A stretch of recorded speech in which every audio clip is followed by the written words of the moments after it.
I'm Terence Kawaja, founder and CEO of Luma Partners. I'm here to speak about out-of-home's nearly missed opportunity. Now, when my good friend Anna Badger asked me to speak to you all today, she had a specific request to be provocative, challenge the status quo, bring a different perspective to this conversation and to this audience. She didn't really have to say that. That provocative is my middle name. But I hope you do take what I'm about to say in the context of someone who's been there on the out-of-home side of things and has moved on to other media formats and learned from it as a result. So if you think about it, out-of-home was really the original media format dating back to the Egyptian hieroglyphics. But the Egyptians didn't make any money on out-of-home. Obviously, that translated along the analog age to a point in the early 1900s when tens or hundreds of millions of dollars in advertising was made with out-of-home, all the way through to the millennium when in the year 2000, $5 billion was the amount of revenue made from out-of-home. But let's face it, it was the static out-of-home in a pre-digital context. How do I know this? Well, I was a young-ish investment banker doing strategic deals in out-of-home. This was an industry with which I'm familiar. That said, I kind of moved on in the interim, but let's see what happened to out-of-home. So in the year 2000, at the turn of the millennium, you had an industry that had reached $5 billion in revenue and was introducing the advent of digital out-of-home, theoretically representing a huge new opportunity of addressability to the out-of-home advertising market. The upside looked enormous. Things looked amazing. And yet that opportunity has not been realized. The entire out-of-home industry grew from $5 billion in revenues in the year 2000 to a mere $8.2 billion in the year 2020. 20 years of growth that averaged a compound annual growth rate of a mere 2%. To put that in context, if I were to draw this line with an audio feed associated with it, well, it would resemble that of a flat line. I'm sorry, we lost the patient. Just to put that in further context, 2%? 2%? That's like the long-term yield on a bond, 2%. 2%'s nothing. Maybe to put it in the context of an adage that's been applied to the out-of-home industry is milking its cash flows, well, I suppose there's that 2% as well. But the point is, this was a missed opportunity when others did not miss. Television held its own, but wait for it, it's poised for digital growth.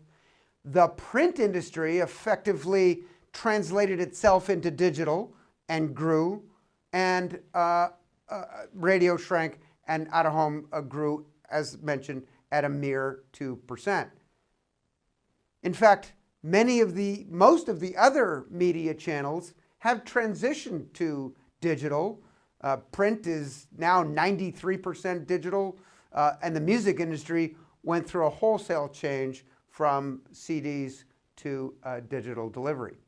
So, what has held out-of-home back? Well, several factors have been cited, from technology to infrastructure investment requirements. But I would submit, in fact, that there's a third, much, much bigger one, and that is mindset. The whole approach is not geared towards growth. Heck, some of these companies are structured as REITs, which ought to tell you everything you need to know as to whether they're contemplating things as a growth mindset versus a clipping coupons mindset. I think the choice is obvious. And yes, there have been other issues like lack of standardization around sizes, audiences, and measurement. And of course, perhaps one of the greatest is that out-of-home is siloed from other forms of media. Today's modern marketer, looks at their complete collective mix of media spend holistically. And often they're interrelated with one another. That just doesn't seem to be the case with out-of-home, which is considered very different. Why? Because unlike these other channels, it's not digitally connected.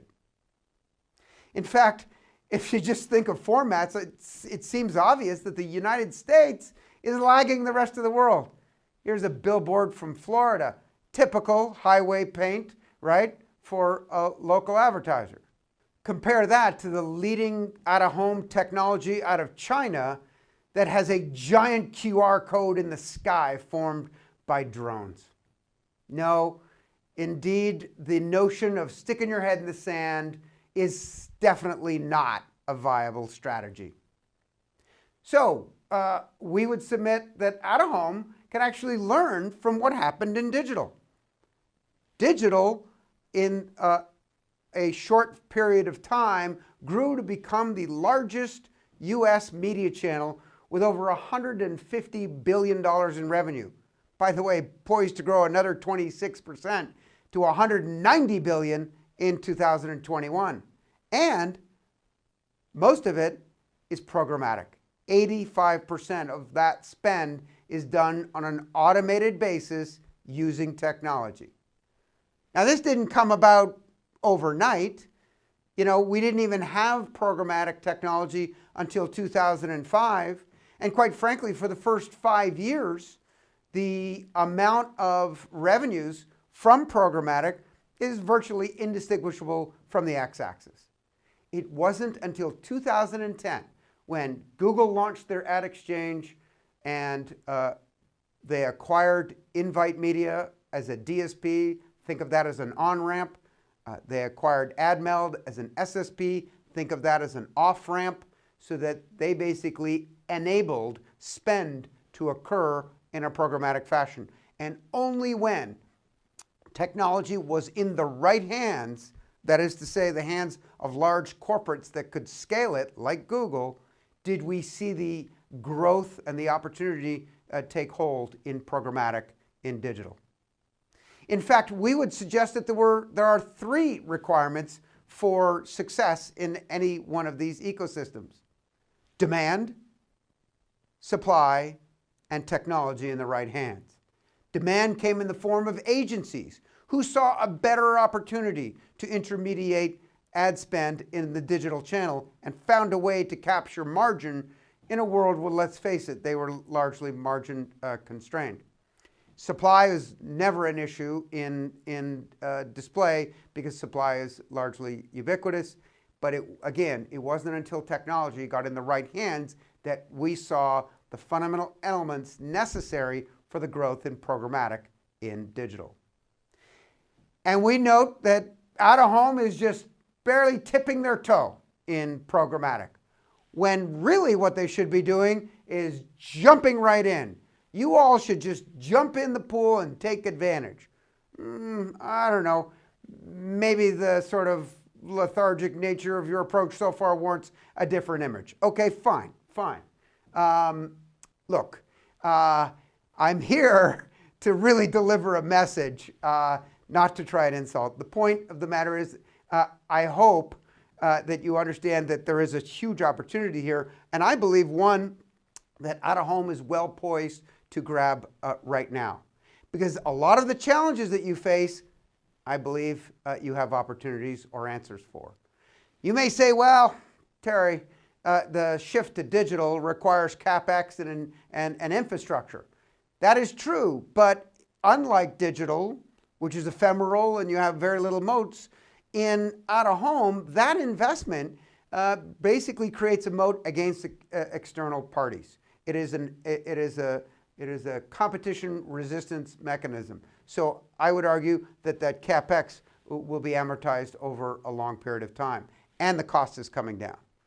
Second is there are limited digital screens. This is true, but again, the CapEx hopefully grows that. And at the end of the day, out-of-home is a sector that is supply constrained. And supply constraint is a protection against auction yield evisceration that we saw in the early days of digital. So it's very much akin to, say, television, who's entering sort of programmatic in a different fashion. Third is lack of standardization. And we're no experts here, but in dialogue with folks in the industry, understand that measures are underway to solve some of these digital out-of-home measurement challenges. 4 is programmatic infrastructure, and I'm here to tell you it exists. These companies have built the required technologies on both the demand and the supply side to enable programmatic spend at scale in digital. And we know that the demand is there from agencies and brands. What you need to do, or someone does, is to take a hold of these companies to allow them to scale. And then 5th is mindset. And look, hopefully we can start to make inroads today around this notion of this huge opportunity that so far out-of-home seems to have missed. So again, let's revisit those 3 parameters. Demand, we now have dedicated agencies within the holding companies that are specifically focused on digital out-of-home. You've got supply, some supply. So I would argue that, some of the answer is there in terms of the digitally addressable supply, but more needs to come. And ultimately, tech in the right hands. These startup companies that have built this capabilities really won't have the opportunity to scale it unless they are part of a larger corpus. And I can help you on that one as well. In fact, it's not just these 3 companies. They were early movers, but there is, in fact, is part of the out-of-home LUMAscape a whole panoply, a whole ecosystem of companies that can assist with the migration of out-of-home spend towards a digital and towards a programmatic intermediation. In fact, I would submit that, thinking about the migration to programmatic as some way to enhance efficiency is short-sighted. Yes, it certainly does bring efficiencies to media spend when you bring automation. But it does much more than that. The addressability, the versatility of it allows you to not just be more efficient, but rather to be more effective. And that is 9/10 of the opportunity in the marketplace is efficacy. So think of the migration to programmatic as providing, yes, it's a way to do it cheaper, but it's also a way to do it better.